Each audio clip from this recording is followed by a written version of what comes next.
마지막 강의입니다. 우리 그 김수신 자리에 뭐 이렇게 준비하고 계시고요. 양력 간단하게 말씀드리겠습니다. 부산 영도가 고향이시고 95년도 시와 시학 신인상으로 등단을 하셨고요. 여기 뭐라고 되어 있냐면 늦깎이로 경희대학교 대학원 국문과를 졸업했다. 서부 아프리카의 사하라, 스페인 카나리아 섬에서 10여 년 머물렀고 대전에서 10년 가까이 지내면서 100년 지기들을 사귀었다. 틈틈이 여행길에 오르는 떠돌이별로 사진을 좋아한다. 20여 년 만에 귀향 부산 원도심에 글쓰기 공동체 백년어 서원을 경영하며 공존을 공부 중이다. 그리고 쿠바를 4번 다녀오면서 19세기의 시인 호세 마르티를 사랑하게 되었다. 라고 되어 있습니다. 현재 그 부산작가회 회장님이시고 그 다음에 방금 말씀드린 글쓰기 공동체 백년어 서원 대표십니다. 시집으로 많습니다. 산문집도 많습니다. 여러분들이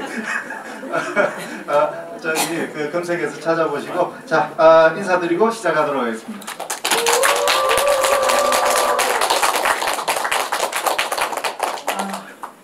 반갑습니다. 초대되어서 영광입니다. 제가 이제 창작 캠프라 이런 건 있잖아요. 항상 부담이 됩니다. 또 이런 캠프라는 짧은 시간 동안에 우리가 무엇을 나눌 수 있을까 이런 고민을 많이 하게 되는데 오늘 저는 그냥 핵심 키워드로 제2라는 것을 갖고 왔습니다. 제2. 그래서 지금 텍스트 안에 들어있는 것들은 굉장히 분량이 많습니다. 제가 2시간 정도로 생각하고 준비했다가 텍스트를 거의 안 하고 이야기가 30% 셀 수도 있고 어디로 갈지도 모르겠습니다. 텍스트에서 꼭 필요한 부분만 몇 가지를 나누겠습니다. 제가 나의 문학, 나의 제2 뭐 이런 제목을 달고 제가 생각을 했었는데요. 이제 나이가 들면 들수록 제가 이제 제 책이 어쨌든 산문집과 시집과 해서 한 20권이 되는데 이게 처음부터 끝까지 이상하게 쭉 관통하고 있는 게 제2의 형식이에요. 그래서 우리가 제2라는 게 뭘까? 이 시대에 필요한 것이 저는 점점 지금 우리가 전 지구적 위기도 맞이했지만 이 제2의 형식에 대한 고민 이런 게 우리 안에 내재되어 있는 종교성을 종교성이라 그래서 어떤 특정한 종교를 말하는 건 아니죠. 영성이죠. 그런 우리 안에 있는 영성을 회복하는 방식으로서의 제2 이런 거를 제가 오늘 쭉 말씀을 조금 나누면 어떨까? 한 30분 정도 나누는 걸로 하겠습니다. 팍톨루스 강 이름 들어보셨나요? 팍톨루스 강.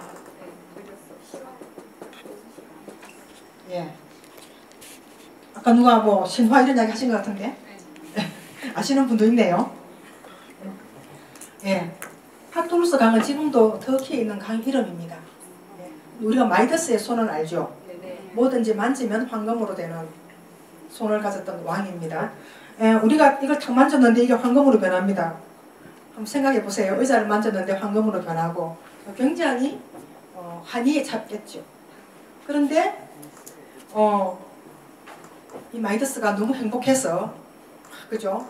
바위도 만지고 황금으로 바꾸어 나가다가 이제 배가 고픕니다. 빵을 먹어야 되겠습니다. 빵을 만지니까 황금으로 변합니다. 먹을 수가 없죠. 그래서 목도 마릅니다. 포도주를 마시려니까 또 황금으로 변합니다. 그럴 때 이 마이더스가 깨닫죠. 자기가 엄청난 불행을 맞이했다는 것을. 딸도 황금으로 변합니다. 그죠? 그래서 다시 디오니소스에게 찾아가서 내 손을 원래대로 돌려달라 그래요. 원래대로 돌려달라. 그때 이제 디오니소스가 가르쳐준 강 이름이 팍톨루스 강이에요. 팍톨루스 강으로 가라. 가서 그 팍톨루스 강의 발원지를 찾아가라 그럽니다. 강이 시작하는 자리. 그죠? 그래서 우리가 여기는 지금 섬진강에 있지만 섬진강 발원지는 어디죠? 신안이죠. 신안. 낙동강 발원지는 태백이죠. 그러니까 이런 강의 발원지까지 강이 시작하는 자리 그래서 거기서 시작하는 그 자리에 가서 그 물에 손을만 씻어라가 아니라 목욕을 하라 그럽니다. 예. 그래서 이 마이더스가 허겁지겁 강의 발원지를 찾아갑니다. 강이 시작하는 자리를 찾아갑니다. 예. 그래서 거기에서 예, 우리가 그래서 그 한번 낙동강 700리를 생각하든지 이 강의 뿌리를 찾아가는 그 마이더스를 한번 상상해 보세요. 그래서 그 물에 목욕을 하고 손이 원래대로 돌아옵니다. 이 마이더스는 그 다음에 어떻게 살았을까요? 그 다음에 부와 명예를 싫어하고 예, 농업의 신, 목축의 신을 섬기면서 살게 되죠. 예. 저는 이제 이 이야기를 들었을 때 예, 굉장히 우리 지금 21세기가 당면한 극단적인 물질주의에 너무 은유가 되는 말이죠. 예. 그래서 우리가 지금 뭐든지 그냥 계속 덧셈과 곱셈으로 살아왔죠. 늘리는 것, 늘려서 축적하고 늘리고 축적하고 이 극단적인 그 소비 문명이 만들고 지금 이 문명이 예, 지금 우리가 당면한 현실이 되었죠. 많은 위기를 가져왔고요. 그래서 저는 이제 이걸 보면서 그러면 내가 찾아가야 될 발원지가 어디냐는 거죠. 내가 지금 그슬로 올라가야 될 팍토루스 강은 어디며 내가 지금 원래로 나를 회복하기 위해서 올라갈 그 강의 뿌리는 어디냐 이런 생각을 좀 하게 되면서 이제 문학을 계속 하게 됐던 것 같아요. 그래서 저는 그 강의 최초를 기억하는 것, 또 원래 있던 그 근원을 기억해내는 것, 이제 이런 것들이 저는 사실은 문학의 출발점이라는 생각을 하게 되었습니다. 그래서 제가 이제 원래를 어떻게 할 것인가, 나의 원래는 뭔가, 나, 또 우리 지역에, 우리 나라에, 지금 인류에 이런 모든 사람들이 자기를 회복하기 위해서 올라가야 될 강에 시작하는 자리가 어딘지 최초의 나를 기억하는 일에 대해서 이제 조금 더 좀 염두에 두고 고민을 하고 이제 이렇게 하면서 제가 근원을 기억하는 방식으로서 강이 시작되는 자리를 찾아보자. 이제 이게 제 시의 출발점이었습니다. 예. 제가 거기 이번에 동그라미도 하나 있는데요. 아프리카의 속담입니다. 어디로 가야 할지 모르겠거든 어디서 왔는가를 기억하라. 지금 우리의 인류 문명이 어디서 왔는지 어디로 가야 할지 굉장히 막막하죠. 인구는 줄어들고 뭐 기후는 이렇고 병화가 녹았다가 뭐 북극곰도 펭귄도 점점 설 자리가 좁아지고 그렇지 않습니까? 너무 우리가 지금 우리 문명이 지금 이렇게 쇠락해가고 몰락해가는 이 과정이 어디서 왔는가를 먼저 기억하자. 그래서 근원을 찾아가는 방식으로서의 제의. 그래서 아무리 깡패 같은 사람도 있잖아요. 제사를 지낼 때 어떻게 됩니까? 네, 좀 지극해지죠. 아무리 그냥 막대 먹은 사람이라도 어디에 제사를 지낼 때는 마음을 내려놓고 좀 겸손해지고 낮아지죠. 네, 이제 우리가 그런 낮아지는 방식으로서의 어떤 삶, 그것이 저는 이제 제의라고 생각하고 그게 문학에 가야 되는 길이고 그게 우리의 감수성과 상상력이 향하는 방향이어야 된다고 생각을 하게 된 겁니다. 예, 제가 다 뛰어 넘어가려고 그랬는데 그래도 또 하나 더 하고 가야 될 것 같으네요. 제가 책을 한 권 소개를 하겠습니다. 예, 아시는 분들 많이 좋아하실 것 같은데요. 카발라라는 책입니다. 유대 신비주의 책입니다. 예. 카발라라는 책은 지금 번역 많이 되어 있고요. 이 카발라에 대해서는 공부하는 분들도 많이 있을 것 같아요. 명상이나 예. 유대 신비주의 책이고 있잖아요.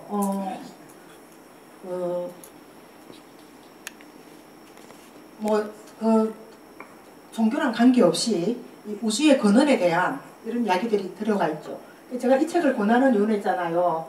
이 책에서 제1장에서 세계를 갖다가 이렇게 세계가 무엇인지를 보여주려고 그래요. 예. 세계를 정의를 하고 있거든요. 그래서 이 책에서는 이렇게 말합니다. 이 세계라는 거, 우리가 현실이라고 하는 거 있잖아요. 이 세계가 하나의 장막으로 나눠져 있다는 거예요. 예. 보이는 1%와 보이지 않는 99%로 나눠져 있다 이러거든요. 예. 그렇죠? 그래서 이 보이지 않는 99%가 우리가 가지고 있는 세계라는 거예요. 우리가 지금 보이지 않기 때문에 감지하지 못하고 있는 그죠. 예. 그렇지만 이 보이지 않는 99%까지 합해서 100%의 우리가 현실이라고 하는 건데 우리가 이 보이지 않는다 그래서 없다고 생각해버리는 거죠. 예. 그래서 우리가 원하는 것들을 여기서 찾고 있습니다. 우리가 원하는 것들. 우리가 원하는 것들 여기서 다 찾으려고 노력을 하고 있죠. 예. 그런데 이 책에서는 있잖아요. 하여튼 뭐 뒤에 쭉 유대 신비주의이기 때문에 뭐 굉장히 뭐가 내용이 좀 어렵기도 하고 이래서 저는 뒤쪽은 뭐 앞에 1, 2장만 좀 읽어보셔도 우리가 원하는 것들이 뭐냐는 게 중요하겠죠. 우리가 원하는 것들이. 우리가 원하는 것들을 제가 막 이렇게 좀 사람이 적을 때는 여쭤봐요, 하나하나. 예. 여쭤보면 있잖아요. 뭐 많죠. 뭐 자유, 평화부터 쭉 나오겠죠. 근데 어쨌든 자기가 만족한 삶이고 행복한 삶이죠. 예. 이러한 모든 만족한 삶, 행복한 삶으로 기결되는 이 내가 원하는 삶들 있잖아요. 이 책에서는 보이는 1% 있는 것이 아니라 보이지 않는 99% 있다는 거예요. 그래서 우리는 여기서 계속 추구를 하는데 어렵죠. 그렇죠? 그래서 행복하게 어렵죠. 추구는 하는데 잘 안 보이니까. 그죠? 그래서 우리가 원하는 이 만족, 행복, 자유, 평화, 여러 가지 자기의 성취감이 이쪽에 있다는 거죠. 보이지 않는 99%를 알아야 되는 거죠. 예, 그래서 근데 이 책에서 또 마지막으로 또 마지막이 아니고 또 이 하는 말이잖아요. 이것을 나누고 있는 이 장막이 바람이 불 때마다 펄럭펄럭 흔들리는 거죠. 예. 그리고 바람이 불 때마다 열려서 이 공간이 넘어온다는 거예요. 보이지 않는 99%의 세계들이 1%로 넘어온다. 예. 그래서 이 넘어오는 순간, 그죠? 육감, 그죠? 뭐 계시, 직관 이렇게 부르는 것들이죠. 예. 그래서 이러한 이 순간, 여기는 굉장히 모아는 99%는 굉장히 가능성과 잠재력의 세계입니다. 그죠? 예. 이 가능성과 잠재력의 세계, 예. 이거를 끄집어낼 수 있는, 예. 이 언제 열리냐만 열리면 온다 그러잖아요. 이 열리고 이게 시멘트 담으로 되어서 막혀서 탁탁해서 가기가 어려운 게 아니라 바람이 불 때마다 열린다. 그래서 넘어온다는 거죠. 열리는 순간이 중요하겠죠. 그럼 내가 언제 계시와 직관과 육감을, 영감의 세계를 얻느냐는 거죠. 그래서 우리가 이제 선생님들의 창작 캠프를 하고 뭔가 자기 자신을 발견하고 또 새로운 어떤 타자를 발견을 하고 세계를 발견하고 싶은 거잖아요. 우리가 창작을 꿈꾼다는 거는 실어서든 물어서든 그런 방식은 있잖아요. 결국은 이 보이지 않는 세계에서 끌어내와야 되는 거죠. 여기 감지해야 될, 내가 감지해야 될 가능성의 세계, 여기를 이제 우리가 저는 이제 여기를 근원이라고 부릅니다. 그래서 우리 제2의 형식이 우리가 나를 낮추고 이 현실에서 내가 갖고 있는 모든 욕망들을, 그죠? 낮추고 이쪽을 바라볼 수 있는 것, 여기를 감지할 수 있는 능력, 상상력이겠죠. 예. 그래서 이 장막을 여는 게 뭐냐? 그 장막이 열리면 바람이 불면 열린다는데 언제 바람이 부냐는 게 중요하겠죠. 언제 바람이 부냐? 예. 이 바람이 부는 순간을 우리가 있잖아요. 기다리잖아요. 바람은 언제 부냐? 우리는 그것만 알면 되겠죠. 예. 바람이 부는 거는 내가 노력할 때 불립니다.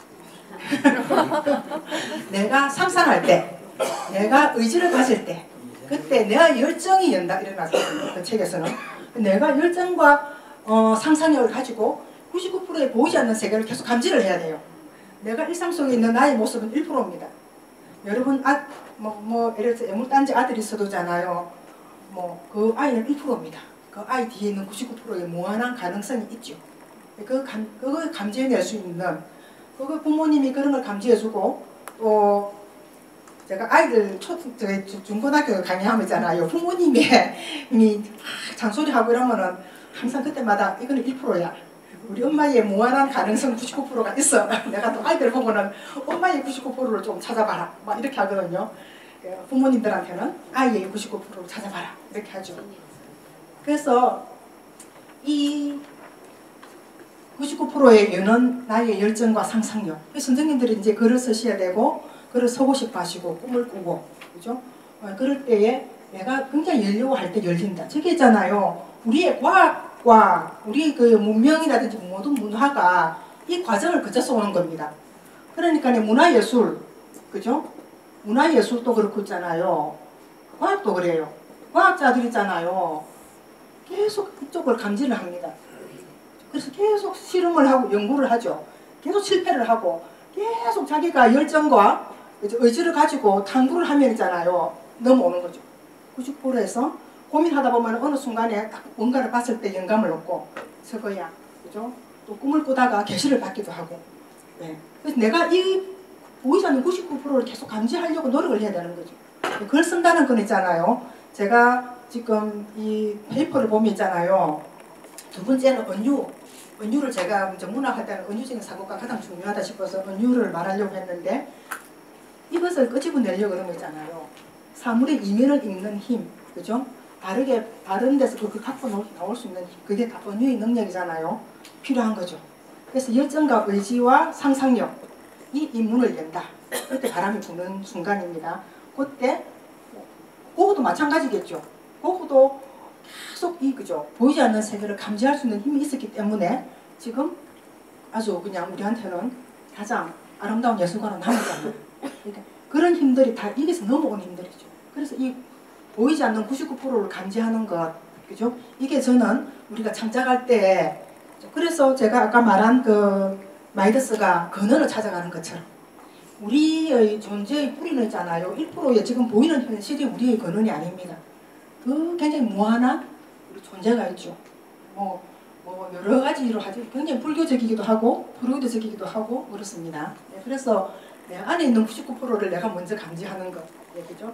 네, 그런 것들이 사실은 우리가 창작을 할 때 나를 믿어야 되는 이유죠.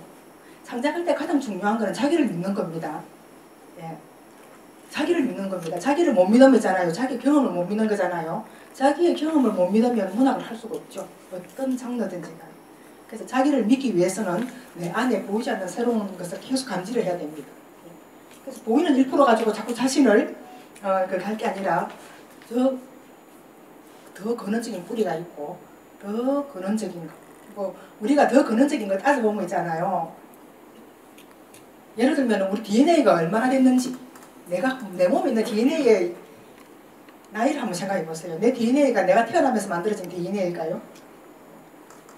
그래서 나라는 DNA는 있잖아요. 굉장히 무한한 에너지입니다. 왜냐하면은 DNA는 우리의 DNA는 수선화와 33%가 같다 그럽니다. 그 초파리하고도 50%가 같다 그러거든요. 초파리하고 나와 DNA가. 오징어하고 우리하고 DNA가 80%가 같대요. 오랑우탄하고 우리하고는 98.5%가 같죠. 그럼 우리 DNA가 내가 태어나서 내가 만드는 DNA가 아니죠. 굉장히 무한한 생명 역사를 가지고 있는 DNA라는 거죠. 그럼 나라는 존재가 어떤 존재냐? 나는 최소한 우리가 생물의 나이부터 따져보면 내 DNA는 최소한 3, 4학년 이상 된 겁니다. 그죠? 공룡 이전에 우리가 뱀꿈이나 용꿈을 좋아하는 것도 합충류의 기억이 그래 우리한테 강하대요. 이거는 니까나 말까나 누가 하길래 제가 웃었습니다만은 우리 DNA는 굉장히 무한한 존재의 기억을 가지고 있죠. 이게 공생자 행성이라는 책에 나와 있습니다. 리린 마굴리스라는 여성 과학자가 쓴 책이에요. 다윈의 진화론하고 반대되는 개념이거든요. 이렇게 적자 생존에서 인류가 진화한 게 아니라 어떤 아주 단세포인 원생물질에서부터 우리는 계속 공생하면서 이 지구를 만들어 왔다는 리린 마굴리스는 공생자 행성이라는 아주 얇은데 좀 읽기는 까다롭지만 그 과학책입니다. 그런데 거기서 우리 DNA 역사를 쭉 이야기를 하고 있는데 저는 굉장히 공감이 갔습니다. 우리가 충분히 전 지구적이고 전 우주적인 존재로서 과학적으로 이해하는 데 도움이 됐거든요. 어쨌든 그래서 제가 이 제의라고 하는 거는 이런 것들을 기억하는 겁니다. 지금 우리가 당면한 지금 먹고 살아야 되는 계속해서 우리는 결코 가난하지는 않지만 늘 불안하죠. 가난해질까봐. 우리나라는 있잖아요. 불과 5천만 명도 안 되는 인구가 80억 인구 중에서 있잖아. 굉장한 경제적인 부를 갖고 있는 나라예요. 그리고 에너지 소비도 전 세계적으로 뭐 12, 11위 할 정도로 에너지 소비가 많은 나라인데도 우리는 늘 불안해합니다. 뭔가. 그죠? 불안해합니다. 불안과 불신으로 가득 차 있죠. 부모도 못 믿고 친구도 못 믿겠고 가족도 못 믿겠고 그래서 뭐를 믿습니까? 복음을 믿으면서 그래서 이제 우리가 그런 지금 1% 말고 보이지 않는 근원적인 존재에서 나를 기억해내는 것 여기에 우리의 사실 인간이 회복해야 나가는 미래도 이런 데 있는 거죠. 창작은 그래서 제가 마이더스의 그 팍돌수강을 찾아가는 마이더스처럼 근원을 찾아가 보는 것 오래된 보이지 않지만 99%의 내한테는 굉장한 어마어마한 우주가 있는 거죠. 내 안에. 그걸 기억해내는 것, 그걸 감지하는 것, 그죠? 예, 그것이 사실 창작의 뿌리가 아닐까 그런 생각을 해봤습니다. 그 다음에 제가 2번으로 달아놓은 게 은유의 상징입니다. 은유의 상상력. 그죠? 예. 그래서 이 은유는 있잖아요. 지금 이제 시를 쓰든 또 소설을 쓰시든 또 산문을 쓰시든 예. 은유를 이해한다는 거는 가장 중요한 것 같더라고요. 제가 이제 문학을 하면 할수록 예. 그래서 제가 이 은유는 관계론적인 사고다. 예. 관계론적인 사고. 그러니까 이 작은 물컵 한 장과 그죠? 전혀 관계없는 뭐 의자를 어떻게 관계를 시킬 것인가. 그죠? 이 관계 우리가 쭉 올라가면 있잖아요. 이 관계를 어떻게 찾아내는가. 이 숨은 차원을 발견하는 거죠. 숨은 질서라고도 하는데 어쨌든 그래서 제가 그 페이퍼에는 사물의 목소리를 듣는 것 이런 이야기를 했습니다. 제가 이제 여기서 인문학 강의를 많이 해요. 고위공직자 강의도 하고 저는 교사연수원에 교육연수원에서 교사들 강의를 많이 하는데 사람들이 어쨌든 결론적으로는 물어요. 어떻게 하면 글을 잘 쓸 수 있습니까? 이걸 꼭 물어요. 제가 저한테. 그래서 제가 항상 그러죠. 사물의 목소리를 들어줬으면 잘 씁니다. 사물의 목소리를 그러면 전부 다 아주 연배가 쫙 있어 보이는 근엄해 보이는 예. 근데 제가 이렇게 아침 새벽 7시에 아침 7시에 있잖아요. 롯데 40층에서 CEO 인문학 그럼 아침 7시부터 넥타이를 맨 나이 드신 분들한테 인문학 강의를 해요. 예. 그러면 또 있잖아요. 또 제가 그 복지관 있잖아요. 하출부들이나 회품 줍는 분들 앞에 가서도 제가 인문학 강의를 해요. 교사들한테도 하고 막 하잖아요. 내용 비슷해요. 내용은 다 비슷해요. 왜냐면은 이제 결국 인문학이라는 게 우리 인간이 살아가야 될 가치에 대한 고민이고 저는 이 모든 인문학적인 공부의 정점이 글쓰기라고 생각하기 때문에 글쓰기를 공동체를 운영하고 있지만은 어쨌든 사물의 목소리를 듣고 글을 써보는 것 이것이 사실 가장 공부의 핵심이다 이렇게 이제 하면이잖아요. 거기 지유 인문학들은 절대 안 쓰죠 글. 예. 절대 안 씁니다. 그런데批품 주는 분들은 써요. 파출반 있는 분들 시간 없잖아요. 쓰세요. 쓰고 싶은 말이 많죠. 예. 자기 문의를 기억해내라. 글 쓰는 일은 자기 문의를 기억하는 일이거든요. 그래서 기억하면 정말 힘들게 사시는 분들은 자기 문의를 막 회복하고 싶어요. 내 문의가 뭐지 이런 걸 고민을 하고 있잖아요. 예. 시간이 컴퓨터도 못 치고 시간도 없는 분들이잖아요. 모든 게 막 청소하고 시간이 쫓기는 분들인데도 그런 분들은 박스를 찢어서라도 써요. 숙제를 해가야 되니까 박스를 푹 찢어가지고 거기에 막 뭐라고 써가지고 와요. 그래서 발표하라 그러면 있잖아요. 그 종이를 꺼내가 읽어요. 예. 그런데 읽다가 저는 자기 수름이 있어서 울어요. 막 울이 폭파쳐서 있잖아요. 막 읽으면 다 울어요. 듣는 사람도 다 울죠. 그래서 그런 데서는 감동이 일어나더라고요. 그래서 이 사물의 목소리를 듣는 방식에 대한 거를 제가 늘 고민을 해서 계속 하면 있잖아요. 나중에는 이제 좀 몇 번 공부하고 나면 이제 이분이 뭐라는 줄 알아요. 이 사람들은 시끄러워 죽겠대요. 오만 사물이 다 말을 한대요. 구름도 뭐라 말을 하고 지나가는 나무도 뭐라 말을 하고 막 신호등도 뭐라 말을 하고 막 사물의 목소리를 들으려고 하니까. 그러니까 이제 근데 사물의 목소리 듣는다는 말은 결국 무슨 말이냐면 관심을 가진다는 말이거든요. 관심이 있으면은 보이잖아요. 우리가 뭐든지.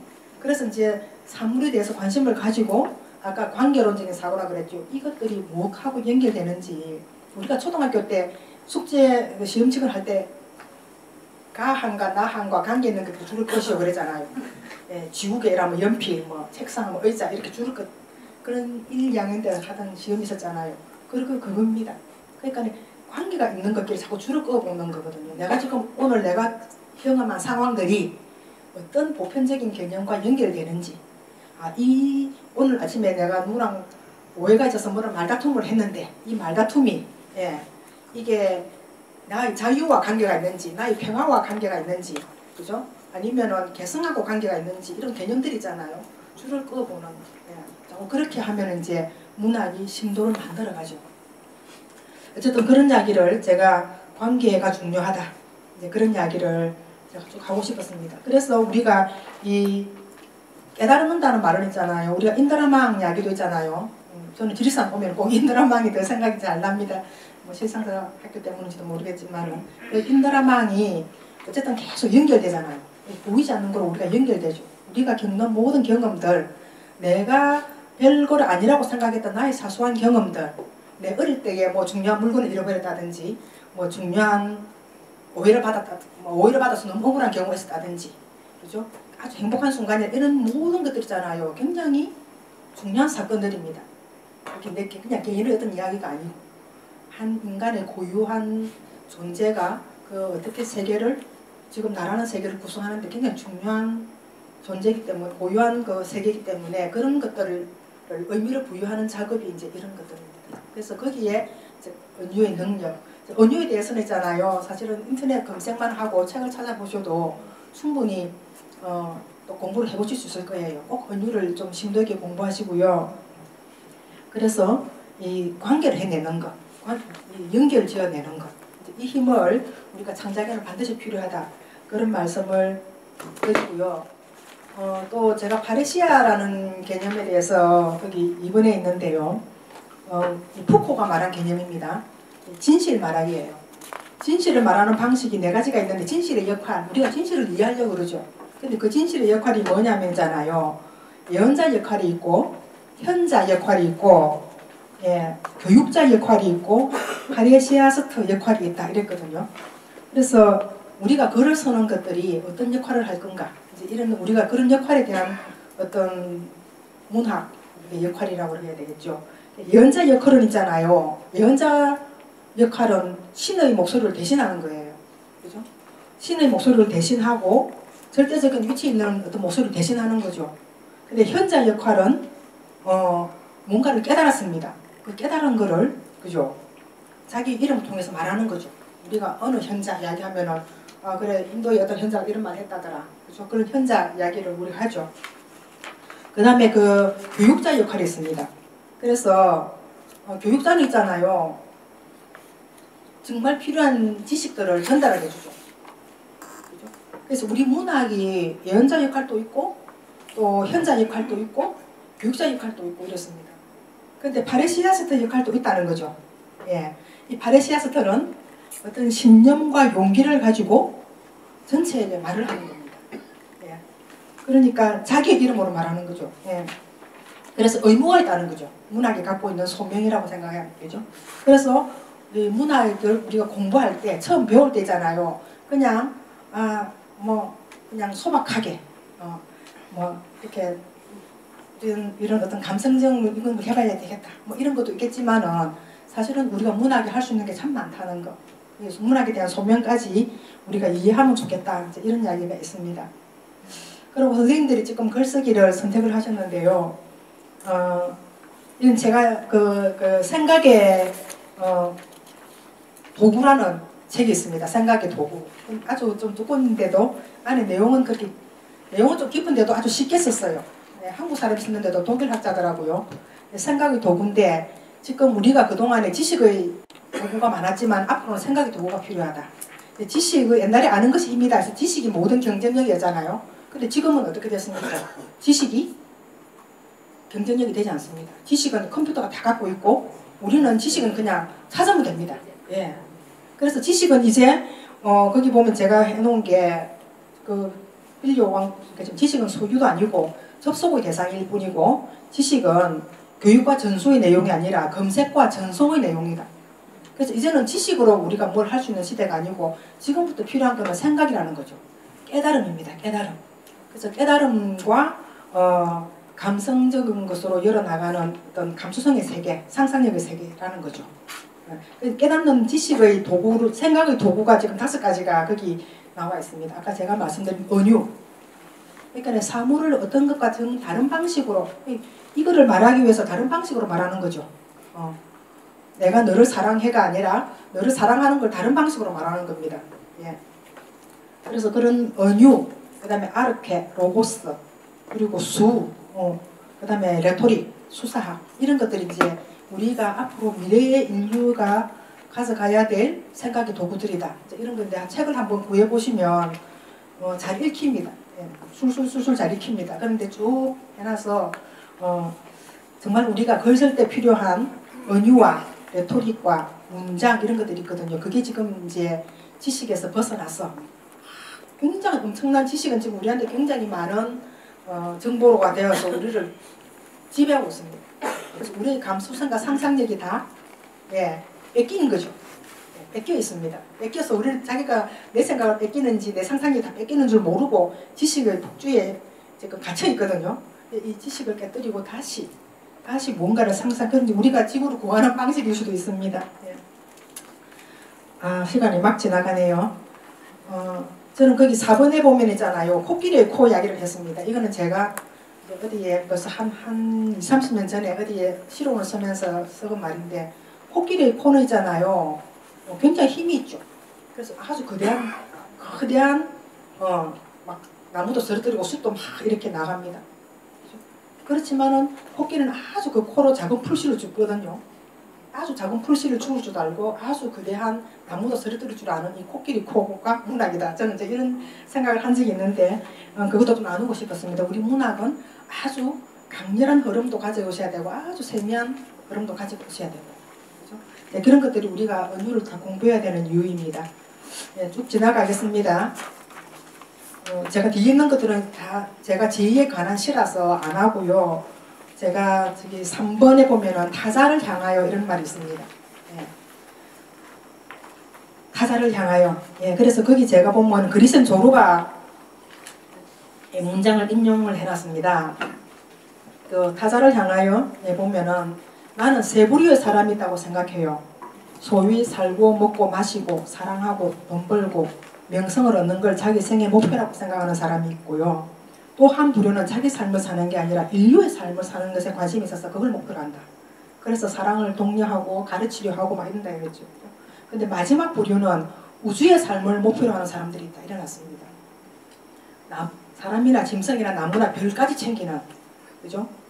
그런데 이 세 번째에 우주의 삶을 목표로 해서 사는 사람들은 아주 큰 전쟁을 하고 있다. 지독한 싸움에 휘말렸는데 이게 무슨 싸움이냐면 있잖아요. 제가 거기만 제가 빨간 줄로 해놨습니다. 빨간색으로 물질을 정신을 바꾸는 싸움을 하고 있다 이랬거든요.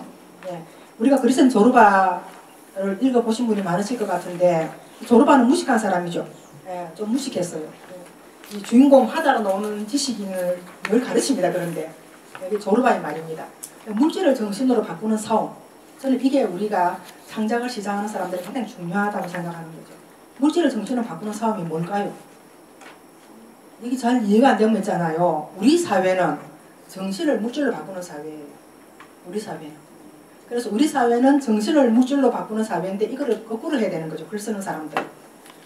그죠? 물질을 다시 정신으로 바꿔야 됩니다. 예를 들면 우리는 모든 게 수치화되어 있잖아요. 그게 모든, 그죠? 소유도 다 수치화되어 있고 진보했는지 문화, 문명도 다 수치화해서 우리는 계산하지만 이 수치화하는 게 이게 지금 물질로 만드는 과정이거든요. 우리 진품, 명품 이런 게 가장 좋은 프로라고 생각하고 있지만은 그 진품, 명품이 뭡니까? 결론적으로 그게 얼마짜린데 앞에 잘 나가다가 끝에 가서 그게 얼마짜린데가 제일 중요한 거예요. 그 사람들은 갑자기 그 얼마짜리에 막 또 목숨을 걸잖아요. 그래서 저는 아주 국민들을 정신을 물질로 바꾸는 아주 우리는 그 반대입니다. 계속 물질화된 것들을 정신으로 바꿔내야 됩니다.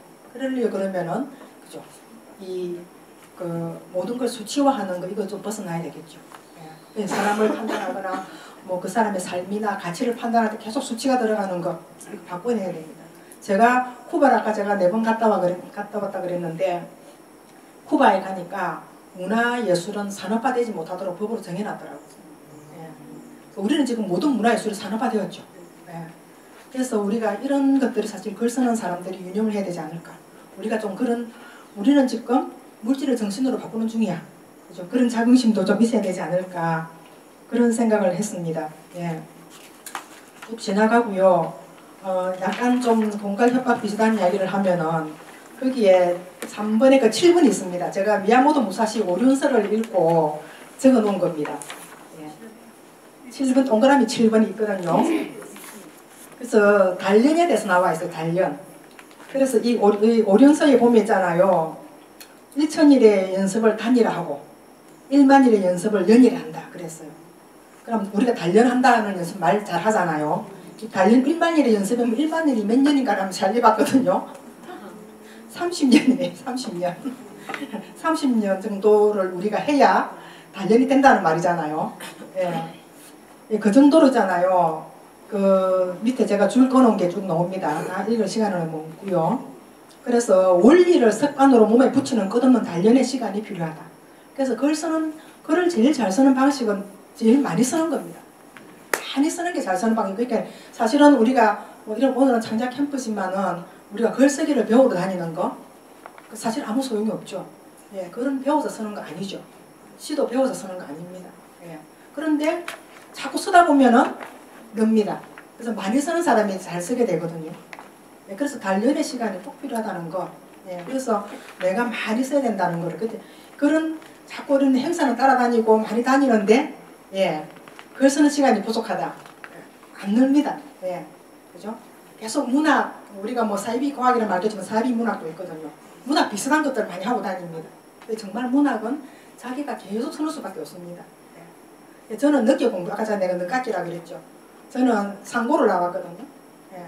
상고를 나왔고 문학을 늦게 애가 중학교 갈 때, 예. 중학교 갈 때 그때 내가 대학을 가야 되지 않을까 뭐 그런 고민을 하다가 늦게 공부 시작했고 늦게 공부 시작한 이후로는 굉장히 예, 열심히 쓴 것 같아요. 왜냐하면 늦게 공부했는데 제가 지금 책을 좀 여러 권을 냈기 때문에 쉬지 않고 썼던 게 어쨌든 제가 또 여러 분 앞에 서 있는 이유이기도 하겠죠. 그래서 많이 쓰는 사람이 글을 쓴다는 거. 그래서 재주가 쓰는 거 아니고, 그죠? 그 좀 무식한, 예, 완전히 그냥 우공 이상 같은 꾸준히 쓰는 사람이 결국은 잘 씁니다. 예. 그래서 제가 그 몸에 붙이는 습관이죠. 그 앞에 제가 이 챕터가 타자를 요약하잖아요. 근데 그걸 글을 왜 쓰냐는 거죠. 예. 그 앞에 이제 우리 김영민 씨 그게 제가 6번이 있거든요. 그 앞에 거를 요것만 읽고 저는 줄일게요.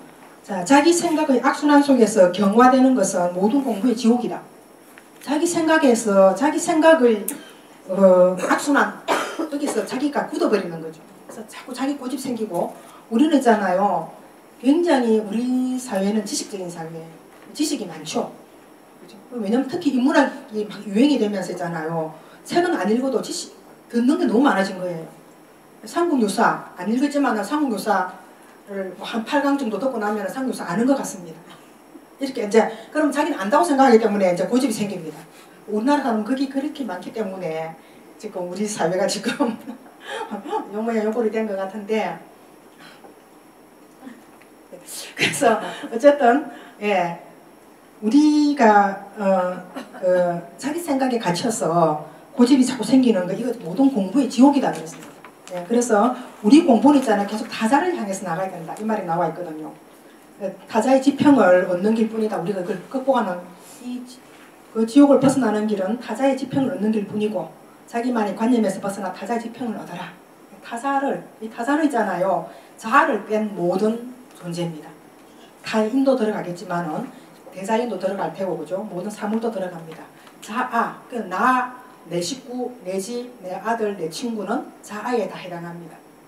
그러니까 자아가 아닌 내 친구, 내 가족이 아닌 전혀 낯선 난민들, 이주민들, 아프리카 사람들 그냥 계속 고통받는 존재들을 계속 기억해야 됩니다. 그래서 예, 누군가는 이 시간에도 괴로워하고 고통스러워하고 있죠. 예, 그런 사람들은 자꾸 99% 있는 사람들도 자꾸 기억을 해보는 거 이런 것들이 우리 문학이 나가야 될 방향이죠. 예, 우리 박경림 선생님 문학이 지금도 우리가 공부하지 않습니까?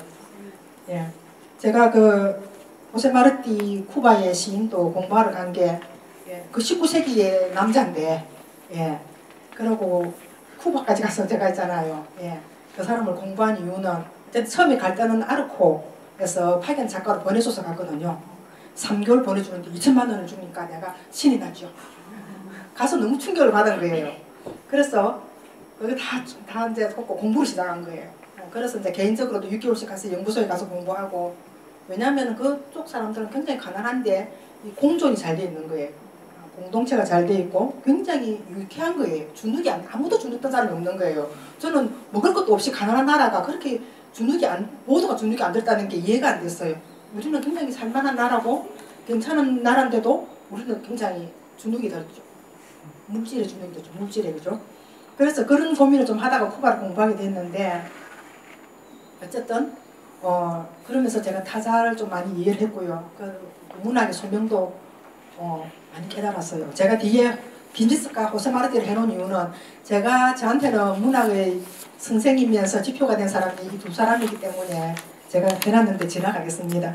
근데 그게 빈지스카 호세 마르티 그 위에 제가 표를 만들어 놨거든요. 제의에 대해서 제의를 하게 되면은 경외가 생깁니다. 내가 제사를 지낼 때는 그죠? 우리가 하늘에 비가 오게 해달라고 하늘에 기울여 지낼 때는 하늘을 두려워하는 마음이잖아요. 뭔가 두려워하는 마음. 이 두려워하는 이 마음도 있잖아요. 제가 어쨌든 제가 아프리카 사하라 사막에서 살아온 적이 있어요. 저 사람들이 물으면 아버지가 저를 팔았다 그러거든요. 아버지가 제가 23살이잖아요. 팔았어요. 그래서 사하라 사막에 남자가 있다 그래가지고 가가지고요. 그래가지고 거기서 쳐다달라고 살았는데 거기에서 사람들을 보면서 그 사람들이 그 뒤에 지도 하나 실어놨습니다. 거기 절을 하잖아요. 그 맨발로 다니고 가난한 모리타니라는 나라였거든요.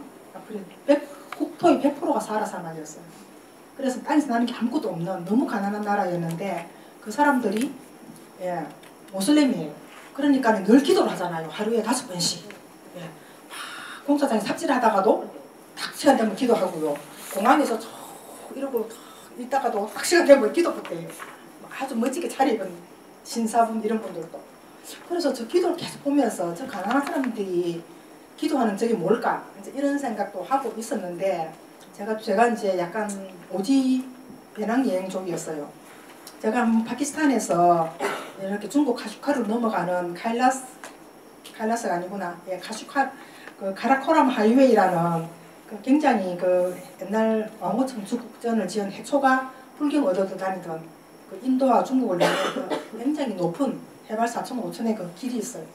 그 길을 한번 가는데 이제 버스를 타고 거기 여행을 가는데 너무 험한 길로 가고 이러는데 막 계속 고원이고 사막에 파미르 고원하고 계속 고원이고 사막이고 막 그런 과정인데 버스가 딱 잠깐 쉬었어요. 잠깐 쉬니까 막 저는 막 먼지를 덮어서 가지고 그 버스가 막 안 좋아가지고 막 먼지가 다 안으로 들어온 거예요. 고원의 사막 같은 고원에 막 먼지가 사람들이 전부 다 눈사람이 된 거예요. 먼지를 덮어서서. 그 사람들 눈썹이 이리 길잖아요. 그 눈썹 위에 있잖아요. 먼지가 소복히 쌓여 있어요. 그래도 저는 숨이 막혀 죽겠는데 그 사람들은 그걸 다 꾹꾹하고 있는 거예요. 그런데 딱 버스가 잠깐 내려서 오줌물들하는데 그 광막한데 가려진 데가 아무 데도 없는데 그냥 풀어놓은 거예요. 그래서 어쨌든 참 나는 이제 그런데 거기에서도 모슬렘 사람들 내리니까 저는 뿔뿔뿔 흩어져가 기도부터 하더라고. 그래서 제가 이제 그런 험한 길을 다니면서 인간이 정말 척박한데 태어나자마자 먹을 것도 없이 척박한 사회라 그러면 인간은 무엇을 제일 먼저 배울까? 그런 고민을 하다가 그런 기도를 보면서 그 사하라 사막의 모리타니라는 나라도 그랬고 그 모슬렘 파키스탄의 그쪽도 보고 그러면서 인간은 척박한데 태어나면 경외하는 법부터 배우는구나. 두려워할 줄 아는 거죠. 지금 우리 문명은 사실 두려움이 없는 문명이잖아요. 그래서 제가 그 박스에 제의를 회복하면 경외가 되고 우리가 절을 해줘야 돼. 절을 한다는 건 몸을 낮추는 거죠. 제가 지금 얼마 전에 놓은 거는 뿌리주의자라는 시집인데 그 앞에 5번째 시집이 이 몰락경전이에요. 오늘 제가 가져온 몰락에 대한 이야기를 했습니다. 이것도 쿠바에 가서 배워온 건데 쿠바가 몰락 선진국이라 그러거든요. 한번 완전히 소린 망하는데 완전히 망한 나라예요. 그래서 그 몰락해서 그 몰락에 우리가 내려가는 방식, 그러니까 우리가 하강하는 방식을 배워야 되죠. 지금은 벌써 사회학자들이 몰락, 하강, 그죠? 이런 얘기 많이 하죠. 그래서 그렇게 하면 근원을 기억할 수밖에 없습니다. 우리가 원래 어디서 왔는가? 아까 그 아프리카 이야기 속담처럼 그럼 사물의 목소리를 듣게 되고 겸허를 배우게 되고 겸허를 배운다는 말은 있잖아요. 우리가 진인사 대천명, 하늘을 감동시키는 걸 배우는 거죠. 결국은 우리가 많은 걸 하는 것 같아도 있잖아요. 결국 하늘이 허락해야 되는 이런 일들이 있잖아요. 그래서 우리가 그 경청하는 법, 경이로움 회복하는 법, 용기를 회복하는 법 이런 것들이 이제 문학으로 나아간다. 그리고 이제 제가 나름대로 문학을 하면서 밑에 거는 제가 만들었는데 문학이 어디서 시작하는가? 그죠? 고통에서 시작한다. 분노에서 시작한다는 거죠. 그래서 저항과 분노와 고통이 있을 때 있잖아요. 문학은 시작하게 되고 이 타자의 고통이죠. 예, 물론 나도 하나의 내 안에도 타자가 있으니까 이 고통이 생각으로 발달하고 그죠? 그럼 사유와 철학이 생기고 이것들이 언어가 되고 언어는 형식이죠. 이 언어가 은유 속으로 들어갈 때 미학이 생깁니다. 새로움이 생기는 거죠. 문학은 이름은 또 새로움이죠. 그럴 때 문학 속으로 들어가서 신생이 나오고 그 문학이 결국은 어떤 소명을 가지고 사회의 어떤 실천적인 삶으로 연결된다. 뭐 이제 이런 걸 제가 혼자서 만들어 본 표입니다. 예. 제가 자꾸 말이 길어서 죄송합니다. 막 말이 빨라지는데도 그죠? 제가 여기까지 하겠습니다. 제가 조금 막 안 넘으려고요. 뒤에 시들은 선생님들이 한번 보십시오. 제가 좀 이야기하고 싶었는데 시간이 너무 많이 갔습니다. 예, 일단은 제 강의를 마치고요. 제가 약속한 대로